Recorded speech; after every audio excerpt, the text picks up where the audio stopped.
5 Ways to Manage Content Writers More Effectively with Kerry Campion. The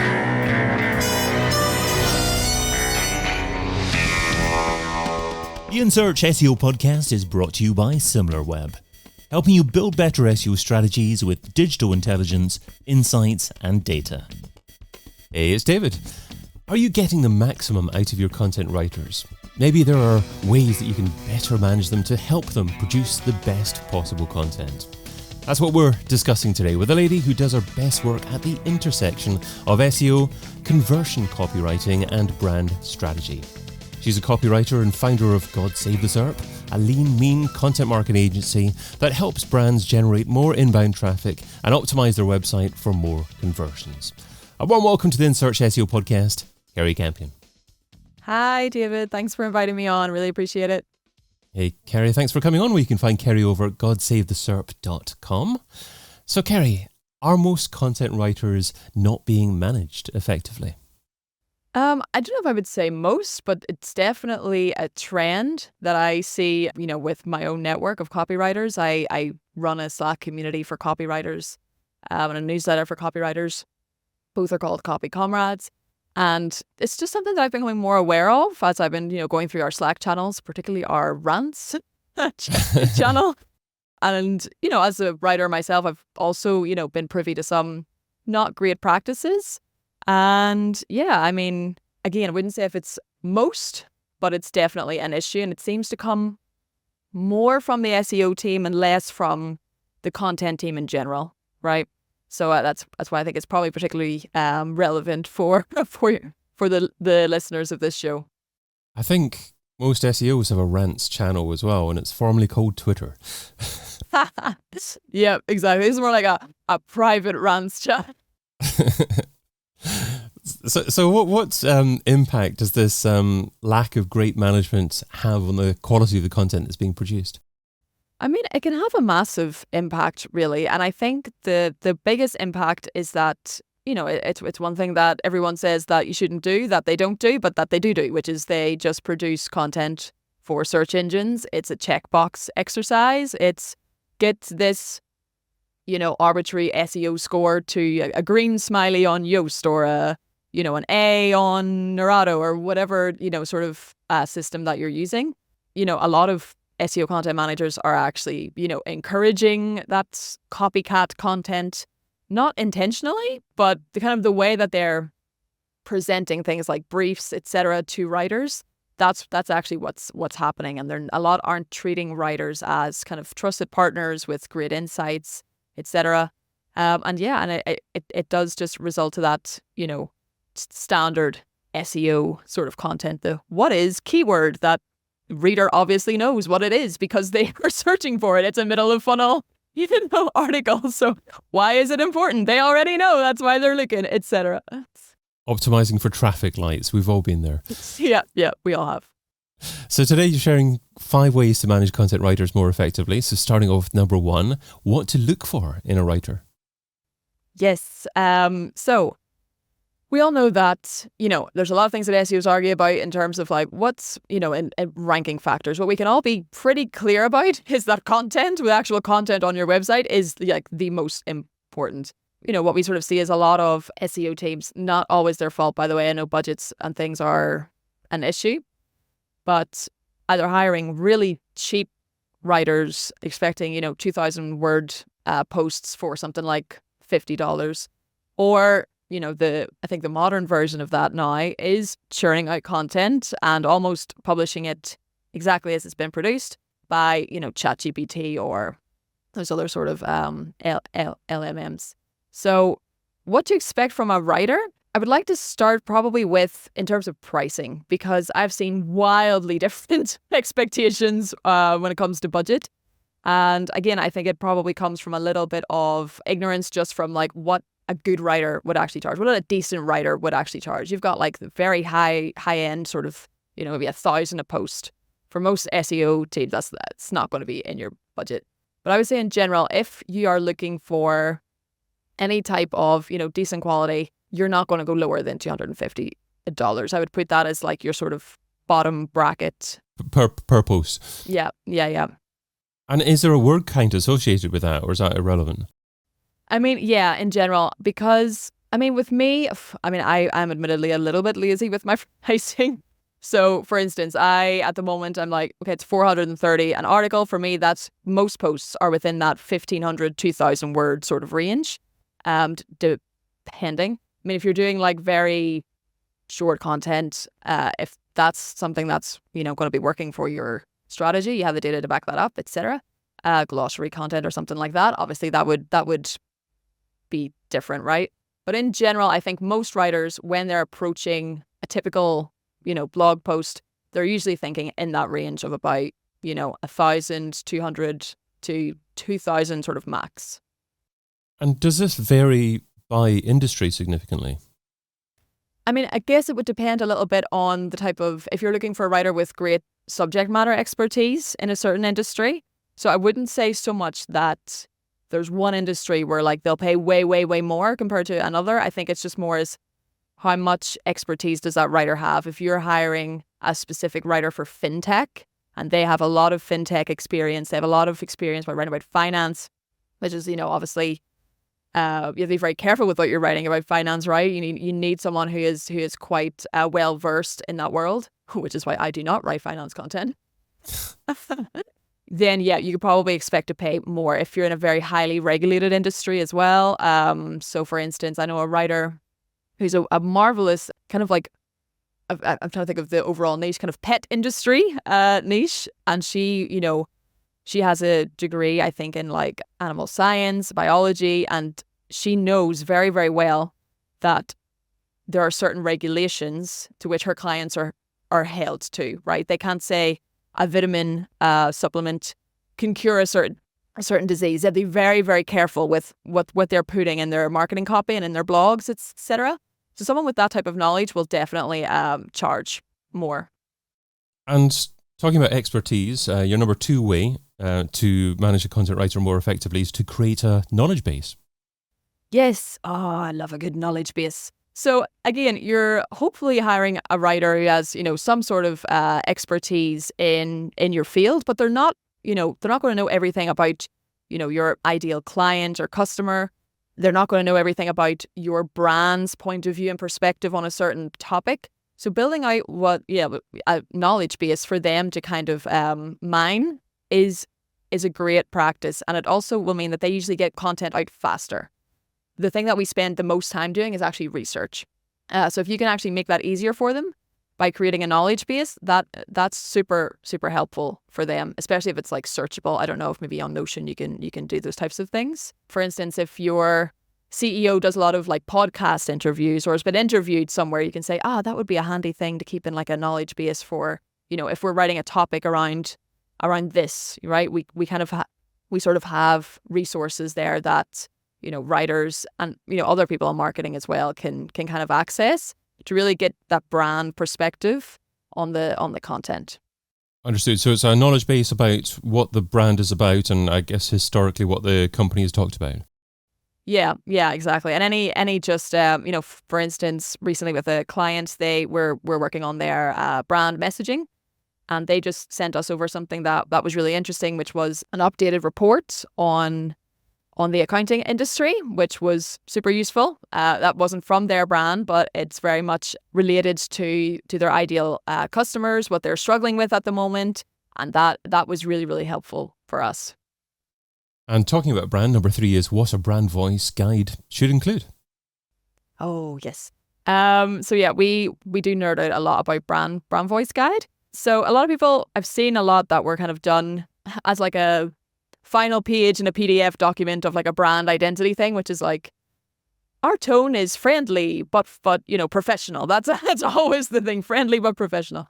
Again, with a brand voice guide, you're not just talking about how you speak. That's important too. Like what type, do you use emojis? What sort of emojis do you use? What type of pop culture references do you use, if any? Obviously, some companies don't, and that's fine. What type of sort of brand language that you have? All those types of things that are really going to keep your content consistent, no matter who's writing it, right? And then obviously there's the things about your grammar, etc. But a brand voice guide, again, it comes down to that here's like language from our customers. Here's like their objections, their hesitations. This is how we talk about that. Again, our mission, our value proposition, which, you know, thing for SaaS companies in particular, they like to get really deep into their positioning and value props and things like that. Yeah, so having all of that for writers to refer to is super valuable. Because what a lot of companies experience actually when they start to scale is their content feels like it was written by different people, which obviously it is. But you don't want it to sound like in one piece of content it sounds a certain way, and then in another one it doesn't sound the same. You're not keeping that messaging and that kind of marketing narrative consistent throughout. So this is a nice way to help keep it all consistent. Great. And one way, I guess, to enhance that consistency is to get your keywords right. And that is number 4, beyond keywords, content briefs. Yes. So yeah, with content briefs, you want what I call the Goldilocks brief, right? Hey, not too long, not too short. A lot of writers they'll complain about one or two things. Either it's, here's a keyword, here are 3 other keywords. And sometimes those additional keywords they're clearly not checked by anyone. Because I've, seen ones that's like, this is the same keyword, but like spelled, I've literally seen the same keyword, but with like an American, like some sort of slight minor alteration. And I'm like, it's been a few years since we had to include misspellings in articles. I'm like, I think this was really checked that much by someone, because it's not that they're giving, sort of overall topics to talk about, right? Like we're talking about this is the keyword. And within that, we want to talk about, these 3 different topics, right? Say it's email marketing. Say it's a post about email marketing. Then you might want to say something like, we want to talk about deliverability. We want to talk about subject lines, etc., right? But I've literally seen the related keywords just be essentially the target keyword again in some very slight alteration. So checking that and making sure that it's not just you've just hit a button on SEMrush or Phrase or wherever it is that you're building those briefs and then just sending it to a writer. Someone does need to kind of check it. And then there's the other side of that, right? There's briefs where it's like you shouldn't have to give a writer a 4 or 5 page brief. If you do, you've probably hired very cheap writers who need a lot of hand-holding, who basically need to be told every single part of the article that they have to write. And then, then what's the point? You could have just done it yourself, or you could have just gone to ChatGPT and edited it yourself, right?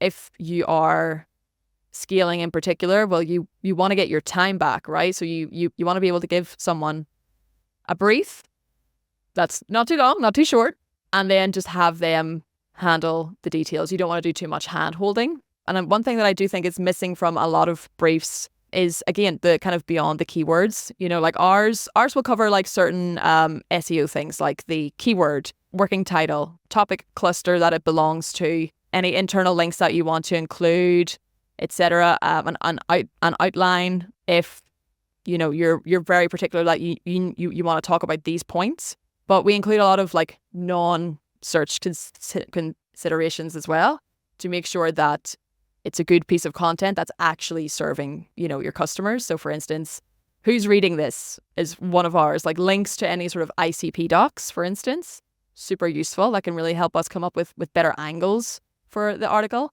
Why will I want to read this? How is this different from competitor articles? Because again, usually with briefs, it's like, here's a keyword, here's a couple of related keywords and 2 competitor articles, and again, writers then might worry that, oh, well, if, they kind of want this, but a wee bit different. And then you get into that skyscraper content cycle, right? So that's why we like to say, how is this different? We're looking at competitor articles to see what we can do differently, not we want to do this. I guess that relates to point number 5, stop treating content as a checkbox optimization exercise. Yeah, right, exactly. I mean, especially, I don't know if you've read it recently as well, but SparkToro just released their 0-click research there, and I mean, it's something like there's so many searches now that are just not ending in a click. Google's taking is keeping users in the Google ecosystem. They're leaving. They're not going to search. There's the generative AI results. And it's going to, obviously, I think it's no secret that it's getting harder and harder to earn those clicks. So when you know, your only sort of metric of any type of success is SEO, I think that's going to be less and less relevant. And when we do get that click, which is fantastic, we get people on the article, brilliant. But we want that to do something. We want them to be really impressed by the content. We don't want it to just be, oh, I could have read this on the last, 2 articles because it's the exact same. So yeah, I mean, again, thinking of like goals beyond just traffic, because I think what a lot of us we get into in SEO and in content is, what we talked about before, which is you get a little graph where the traffic is going up and then conversions are flatlining. Your people are just going there and going, okay, and then leaving. So for me, I always say email marketing is like the perfect sort of companion to SEO, because you're capturing more and more of those people who are actually landing. So making sure like you've got great pieces of content that are downloadable, you've got a good newsletter that's visible, that would be interesting to your ICP. I'm trying to think of any other sort of goals. I mean, it might be links as well. Maybe it's a great piece of like research content, etc. But yeah, I think above all, if I was to just summarize, it's really that. It's to not think about it as in terms of, okay, the article's done and it's great because we got all the green smileys on Yoast. It's, okay, it's optimized, great. But we are getting usually, I don't know, I mean, I've definitely seen it anyway, much less clicks. So we need to maximize those clicks as much as possible. We have to try to capture as much as possible by making sure that this content matters to the person who's reading it, that they love it, and that there's something for them to hopefully do afterwards to kind of engage with the brand and deepen that relationship in an ideal world. We started with green smileys from Yoast. We finished with green smileys from Yoast. Other SEO smiley, other SEO smileys, other SEO plugins are available. They are. We are not sponsored by Yoast. Well, let's finish off with the Pareto pickle. Pareto says you can get 80% of your results from 20% of your effort. So what's one SEO activity you would recommend that provides incredible results for modest levels of effort? So for me, it's actually understanding that content strategy is dictated by business model. One of those things that I read, it took me 5 minutes, I think, to read this. It was in a PDF by Jimmy Daly, who runs Superpath, which is a community for content marketers. It took me about 5 minutes to read his advice on that, and completely changed how I go about creating a content plan for a business. So that was a huge win in terms of effort and results. Understanding the business model is then going to dictate your content strategy. For instance, if you're working with a SaaS product, it's very B2C, it's a freemium kind of content, right? Low annual revenue per user. Well, yeah, you need to get a lot of traffic to actually, make that worthwhile, right? So there, things like regular content economics probably break down a little bit. You're not going to be able to spend the money on the higher end kind of subject matter experts. So you have to start getting really, really creative with how you're going to generate that traffic on as much of a budget as possible to try and bring in enough eyes. It's really like a numbers game there, right? And you compare that to, say, a B2B software that's for enterprise companies, right? That's super sales driven. Well, then SEO is not going to be so much of a priority there in terms of your content. It's going to be much more producing the right sales enablement content for the sales team. Yeah, I think sometimes as SEOs, we can all get a little bit too into, okay, well, let's see how we can drive more traffic, but sometimes it actually, you have to think more about the business model and what that's dictating for visibility and content strategy. I've been your host, David Bain. You can find Kerry Campion over at GodSaveTheSERP.com. Kerry, thanks so much for being on the In Search SEO podcast. Thanks for having me. And thank you for listening. Check out all the previous episodes and sign up for a free trial of the Similarweb platform over at Similarweb.com.